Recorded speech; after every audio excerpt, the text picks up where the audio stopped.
kulanti wacan daawade waxaan halkan kuugu soo gudbinayaa qaybtii koowaad ee 5 ka tirsan sheekooyin jacayl oo la diiwaan geliyey intii uu socday dagaalkii labaad ee dunida. qaybta koowaad waxaan ku soo qaadan doonaa 2 sheeko oo xiiso badan. fadlan aan ku xasuusiyo inaad subscribe dhahdo haddii aad ku cusub tahay channelka, gambaleelkana aad u furato si muuqaalada xiga aad ula socoto. inta aan sheekooyinka bilaabin, aan marka hore si kooban sawir guud kaaga siiyo dagaalkii labaad ee dunida iyo xaalka siduu ahaa. 8 May waxay ku astaysan tahay markii uu joogsaday dagaalkii labaad ee dunida ee ka socday qaaradda Yurub. sanadkii 1945 bishii May 8 taliyihii ciidamada Mareykanka ahaana taliyihii hogaaminayay isbahaysigii la dagaalamayay ciidamadii Naasiyiinta ee Jarmalka, General Dwight D. Eisenhower, oo 8 sano kadib xilligaas madaxweyne ka noqon doona Mareykanka, ayaa abaabulay in taliyaashii ugu sarreeyay ee 3 qayb military ee dalka Jarmalka laga qaado magaalada Flensburg oo ku taala gobolka Schleswig-Holstein ee waqooyiga Jarmalka, halkaas oo laga dhisay xukuumaddii bedeshay taliskii Adolf Hitler oo uu hoggaan ka noqday Grand Admiral Karl Dönitz. taliyaasha waxaa la geeyey magaalada Berlin, halkaas oo saldhig u ahayd ciidamadii isbahaysiga. bishii Abriil 30 kadib dhimashadii Adolf Hitler, iyadoo la raacayo dardaarankiisii iyo dalabaadkiisii dhimashada ka hor, waxaa Dönitz laga dhigay ninkii bedeli lahaa iyadoo la siiyey darajada madaxweynaha Jarmalka iyo taliyaha ugu sarreeya ciidamada dalka. May 7, 1945 wuxuu Dönitz madaxa howlgallada taliska sare ee ciidamada xoogga Alfred Jodl ku amray inuu magaalada Reims ee dalka Faransiiska ku saxiixo heshiiska hanaanka isdhiibista oo horseeday inuu joogsado dagaalkii labaad ee dunida ee Yurub ka socday. Dönitz wuxuu sii ahaa hogaamiyihii dowladdii Flensburg ee Jarmalka ilaa ciidamadii isbahaysiga ay kala direen bishii May 23. bil ka hor dhammaadkii dagaalka ee Yurub, Jarmalka waxaa ka socday duqeyn xooggan. Hitler 8 maalmood ka hor isdhiibista ayuu isdilay. Yurub oo dhanna ciidamada Jarmalka ayaa ruuxayay calan cad, waxayna isku dhiibeen ciidamada isbahaysiga. taliyaasha ciidamada ee Berlin la geeyey waxay sugayeen ilaa 10 fiidnimo ee 8 May ilaa ay yimaadaan wafuuddii isbahaysiga, waxayna u dhiibeen faahfaahinta isdhiibista shuruud la'aanta ahayd. saacado kadib waxaa xigay saxiixa heshiiska. guuldarrada Naasiyiinta waxay dhalisay dabaaldegyo Yurub iyo dunida kalaba ruuxay. London 1 milyan in ka badan ayaa waddooyinka isugu soo baxay si ay u dhageystaan ra'iisul wasaaraha UK ee xilligaas, Winston Churchill, oo ku dhawaaqay dhammaadkii dagaalka ee Yurub. waxaa loo bixiyey maalintii guusha ee Yurub. haddaba halkan waxaan kuugu soo gudbinayaa qaybtii koowaad ee 5 ka tirsan sheekooyinkii jacayl ee la diiwaan geliyey intii uu socday dagaalka labaad ee dunida. qaybta koowaad waxaan ku soo qaadan doonaa 2 sheeko oo xiiso badan. fadlan aan ku xasuusiyo inaad subscribe dhahdo haddii aad ku cusub tahay channelka, gambaleelkana aad u furato si muuqaalada xiga aad ula socoto. sheekada koowaad ee aan soo qaadanayo waa jacaylkii burburka ka soo dhex baxay. Harry Leslie Smith oo ahaa 22 jir ka tirsanaa ciidamada cirka ee boqortooyada Britain, Royal Air Force, wuxuu qaabilsanaa farsamada qalabka xargo la'aanta shaqeeya ee wirelesska. xagaagii sanadkii 1945 oo Yurub ay malaayiin qofood oo dagaalka kaga dhintay duugaysay, ayuu jacayl u qaaday gabar Jarmal ahayd oo la oran jiray Faqiidye. dhibaatooyin badan oo maskaxeed ayuu la kulmay intii uu dagaalka socday, laakiin burburkii iyo dhiiggii daadanayay wuxuu ka dhex helay jacayl iyo nolol.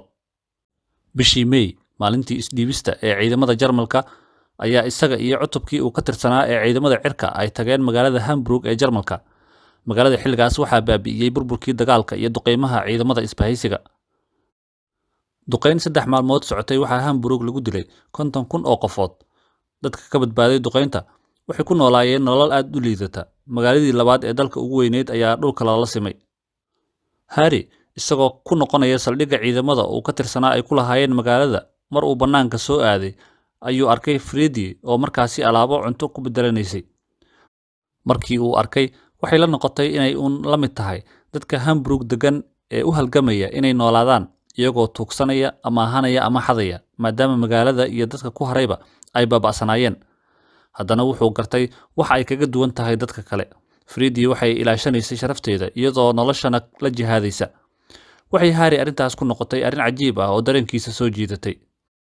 intaas waxaa sii dheeraa, Faqiidye way qurux badnayd, quruxdeeda ayaana Harry ku qasabtay inuu indhaha ka qaadi waayo ilaa markii dambe uu gooyo waddada si uu u tago dhinaca ay waddada ka joogtay isuna baro.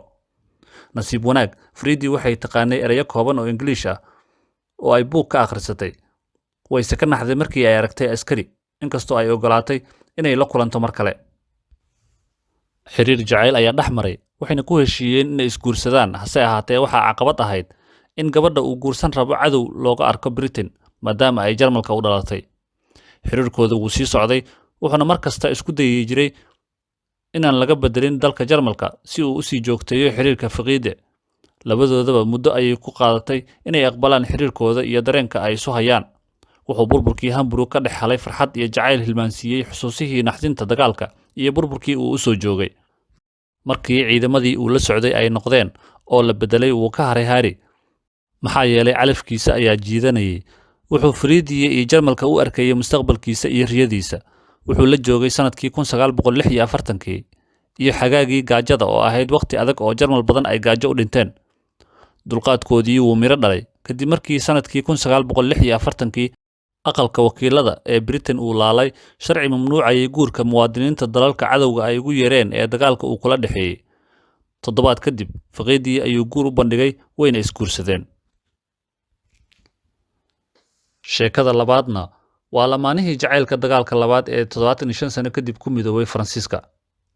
Katie Robbins oo ka tirsanaa ciidamadii Mareykanka ee joogay Faransiiska ayaa 75 sano kadib sanadkii hore la kulmay Janine Ganaye oo ay jacayl wadaageen intii uu socday dagaalkii labaad ee adduunka. sheekadooda waxay bilaabatay sanadkii 1944 xilligaas oo Robbins uu la kulmay Ganaye oo 18 jir ahayd xilligaas isla markaana ku noolayd magaalada Val d'Abergay oo waqooyi bari ee dalka Faransiiska ku taala. halkaas oo Robbins uu kaga jiray xiro ay ciidamada dalkiisa ku lahaayeen.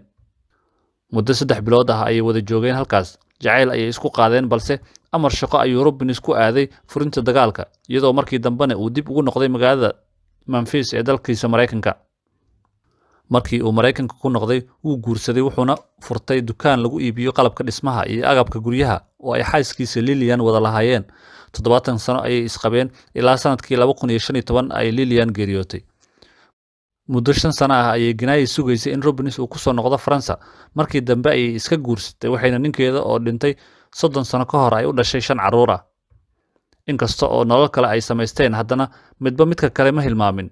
in ka badan nus qarni kadib Robbins oo 97 jir ah iyo Ganaye oo 92 jir ah ayaa sanadkii hore ku kulmay isla magaaladii ay isku barteen ee Val d'Abergay ee dalka Faransiiska. Linda Tosh oo ay daris ahaayeen Robbins ayaa Facebook ku aragtay qoraal lagu baadigoobayo qof haliyey ah oo dagaalkii labaad ee adduunka ka qayb galay kaas oo Faransiiska uga qayb gala xuska sanad guuradii 75aad ee ka soo wareegatay duulaankii Normandy. waxay Robbins ka caawisay inuu codsiga buuxsado. su'aalaha codsiga safarka waxaa foomka ku jiray inuu jeclaan lahaa inuu la kulmo qof ka tirsan halyeeyadii dagaalka. Robbins wuxuu Tosh u sheegay inay geliso magaca qoyska Ganaye ee uu Faransiiska ku ogaa. Diana Hyde oo ahayd aasaasaha kooxda Forever Young Seniors Veterans oo hawshaas abaabuleysay ayaa aragtay codsiga Robbins waxayna Tosh u sheegtay inay adag tahay in la helo qof 75 sano ka hor ay is yaqaaneen codsadaha balse ay isku dayi doonaan. Hyde waxay la xiriirtay telefishinka France 2 iyadoo quudareysay inay heli doonaan Ganaye wayna heleen kadib markii wariye ka tirsan telefishinka oo Washington DC degan ay saacado badan Google-ka iyo bogagga internetka ka raadinaysay qof aysan baxo ka haynin. waxay raadisay magaca Ganaye oo degan magaalada Val d'Abergay oo dhawaaqa Ingiriis ahaan ay ku qiyaasaysay sida uu u dhigmo laakiin waxa ku soo baxay magacyo badan. waxay qiyaastay mid magacyada ka mid ah oo u ekaaday magacyadii hore. way wacday wuxuuna noqday Daniel Ganaye oo nasiib wanaag ahaa walaalka Janine Ganaye gabadha la raadinayay taas oo walaalkeed u sheegtay inay xusuusato askariga Mareykanka ahaa ee baadigoobaya. xogaha ayay ku qaadatay inay Ganaye ka dhaadhiciso inay la kulanto Robbins. markii dambe way kulmeen. sanadkan waxaa qorshuhu ahaa inay Ganaye booqato dalka Mareykanka si ay ula kulanto Robbins mar kale. maadaama labadooda ay madax bannaan yihiin hadda jacaylkoodii ayay amba qaadeen. kooxda Forever Young Seniors Veterans iyo wariyaha Faransiiska iyo ganacsade ayaa ka shaqeynaya in xiriirka lamaanahan gabowga ah ee dagaalkii labaad iscalmaday uu sii socdo. intaas hay noo joogto qaybtii koowaad ee 5 sheeko ee xiisaha lahaa ee laga diiwaangeliyay dagaalkii labaad ee dunida. haddii aad xiiseynayso inaad la socoto 3 sheeko ee hartay waxaan ku ogeysiinayaa inaan soo dhigi doono qaybta sharaxaadda videoga ama descriptionka marka aan soo geliyo. ama aan ku xasuusiyo inaad subscribe saarto channelka gambaleelkana furato si laguu soo ogeysiiyo marka muuqaallo kale la soo geliyo. waad ku mahadsan tahay daawashada, booqashada iyo rukumashada janalka. Inta aan muuqaalkan kan xiga ku kulmayno, nabadgal.